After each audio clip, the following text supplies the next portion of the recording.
Yo, Happy New Year.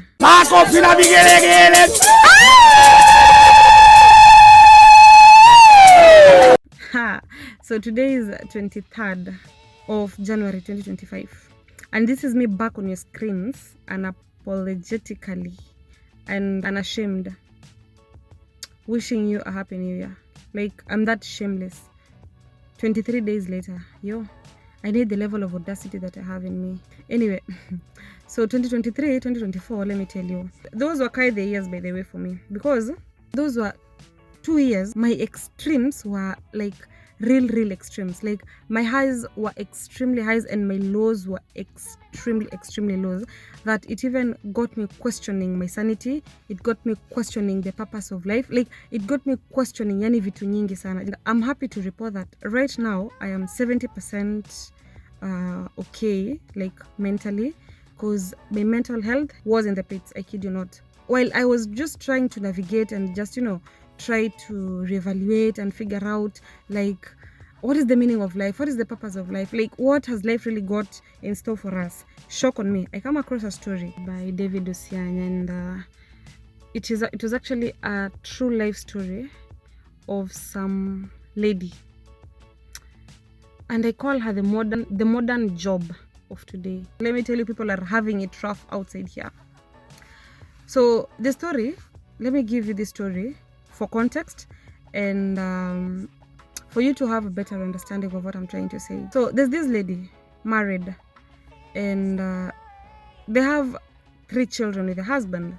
So it's a functional family, loving family and all that. So during the August holidays, they decide, we'll do this, tutaenda ushago. And they pack up, wakaenda ushago, wakamaliza holiday, and it was time for them to go back to the city. So they agreed, between the man and the wife, agree, you Habi, you do this, we tangulia kwanza na the kids. So those were 2 sons, and then mimi nitakufuata baadaye with our daughter. They set journey to the city. So kufika Narok, they were actually using their personal car. So kufika Narok, it started raining, and it kept on pouring until ikakuwa ni more of flash floods. And unfortunate for this family, their car was swept away, only for the car to be found several days later. Of course, you don't expect anybody akuwe high at that particular point in time. So ndani, the hubby and the 2 kids had perished, and they're even starting to rot. And now this mama has to panga a funeral for the hubby and his 2 sons. Now that is devastating, because no mother wants to bury their child, more so when you have to bury your child alongside their father. Now the mother to this lady, before all this, used to be kind of sickly and all that. So your time she was kind of recuperating, but then when this incident happened, ni kama, it also affected her, because she was now trying to think how the daughter will navigate all this with the husband gone, the kids gone, like her daughter's sorrow literally ni kama what transferred to her. And with her condition, we don't know which condition that is, it worsened, and unfortunately the mother also passed away. So this lady amezika the hubby, amezika 2 sons, and now she has to bury the mother. I don't know at that point kama ningekuwa this lady, what ningekuwa wapi, honestly. I really don't even want to put myself in her shoe. Now, as if that is not enough, so the dad to this lady now, after the wife venye alipass, it's like he was severely affected, and he couldn't like just fathom everything that was just happening. One day, guy just collapsed and died. So imagine this lady, amepoteza hubby, amepoteza 2 sons, amepoteza mama, and right now the dad pia amepass. Yo, how do you deal with that kind of trauma? Because that is trauma. This lady I understand alikuwa ni wale watu wa kanisa and all that, so she still kept her faith intact in God, and burial likafanyika and all that. Now after all this had happened, aka decide now mimi and my daughter, we also need to breathe. We just need to breathe, like we need to unpack, we need to unwind. So what do? They decide to go to Mombasa. So venye walikuwa Mombasa, they check an Airbnb. So wakiwa kwa Airbnb and all that, unfortunately, I don't know kama ni gas ama ni pressure cooker exploded, and they were burnt severely. It said from the story, it said like the child, the lady, the daughter suffered 70% of the burns, and then the mom was around 40%. So they were recuperating, wakapelekwa hospitali and all that. So while they were recuperating, ikafika mahali like this mama had to be taken for surgery and theater. I don't know why my light keeps fluctuating, forgive me for that. Ikabidi this mama apelekwe theater. So hiyo siku yenye anapelekwa theater, guess what happens? The daughter succumbs to the burns. This lady, I kid you not, this lady is the modern Job wa Biblia. Because tell me, this lady sahi amebaki peke yake, like hivi peke yake.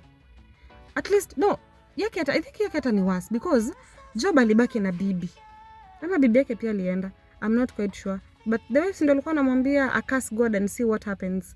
But now this lady, the husband has died, 2 sons, the mother, the father, and now the daughter. Tell me, as a human being, like a normal human being, how do you deal with such kind of grief? Yo, I know she'll need therapy, but on top of therapy, God himself ateremke chini, because that is just too much for one person. I'm actually sweating because I'm inside the car, there is no AC. Mombasa is bloody hot. Yeah, so this is what I have to deal with. I kid you not. And that is why I was questioning. So that is why I was even questioning, what is life? What is the meaning of life? You know, because I'm trying to look at this lady, and okay, I don't want to preempt, but to me, I feel like she feels like her life is completely over.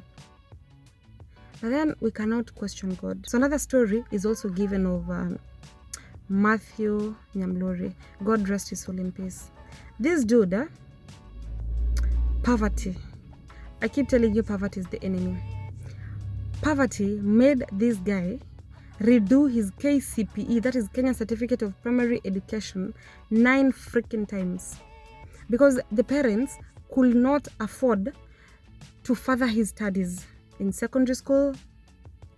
So baadaye in life, Equity Wings to Fly came through for him, and he was able to secure a position in high school, completed his high school, and even proceeded further to university after sitting for his KCPE exams 9 times.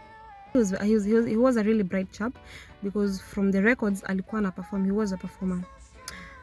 Then when he was just about to enjoy the fruits of his labor, after graduating from KU, amepata mpaka kazi. Guess what happens? This guy is diagnosed with gastric cancer. How bad can it get? And now all the money that he has, the little money that he had saved, probably, you know, to help himself and his family, and apparently he was the breadwinner in the family, now had to be channeled kwenda kwa matibabu. And he puts on a brave fight. Unfortunately, he dies. And then you're like, what is life? Like, what is life? I'm tempted to ask, why does a good God allow bad things to happen to good people? Like, you know, you even start questioning God, which we are not allowed to. Because one thing I know, he's the giver of life. He gives, he takes. sisi wote ni wake, so I won't even question that. But I don't know, at times unafika mahali unafeel ni kama, you know, God, do you really exist?